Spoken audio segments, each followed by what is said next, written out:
স্বাগতম দর্শক, আমি আজকে হাজির হয়েছি আপনাদের সামনে বাংলাদেশ বনাম নিউজিল্যান্ড আগামীকালকে চ্যাম্পিয়ন্স ট্রফির ম্যাচটি নিয়ে। ম্যাচটি অনুষ্ঠিত হবে রাওয়ালপিন্ডি ক্রিকেট স্টেডিয়াম থেকে। এই স্টেডিয়ামে এখন পর্যন্ত 26টি ম্যাচ হয়েছে, যার 12টি ম্যাচ জিতেছেন যারা আগে ব্যাটিং করেছেন এবং 14টি ম্যাচ জিতেছেন যারা পরে ব্যাটিং করেছেন। এই পিচে গড় রান হচ্ছে 242 রান। সেখানে নিউজিল্যান্ড পাকিস্তানের বিপক্ষে 2023 সালে 336 রান করেছিলেন। যদিও পাকিস্তান সেটা চেস করে ফেলেছিলেন, কিন্তু এটা আমাদের জন্য একটা থ্রেটিং ব্যাপার যে তারা যদি আগে ব্যাটিং করে সেক্ষেত্রেও তারা 300+ রান করবেন, যদিও সেটা আমাদের গেটেবল, এটা আমাদের মাথায় রাখতে হবে।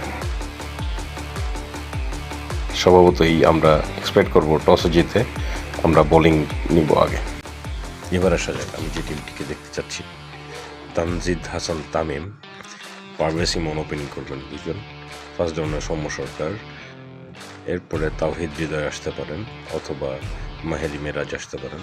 মেহেদি মেরাজের সাথে তাওহিদ হৃদয় এরপরে, এবং তারপরে আসতে পারেন জাকির আলী অনিক, এবং এরপরে মাহমুদুল্লাহ রিয়াদ।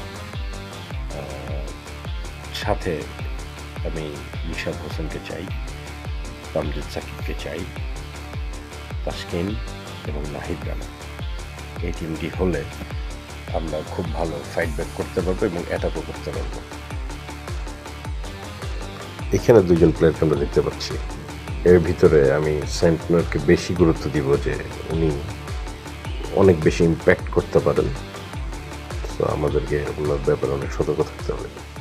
শুভকামনা রইল প্রিয় দল বাংলাদেশের প্রতি। আশা করি এই ম্যাচটা আমরা জিতব।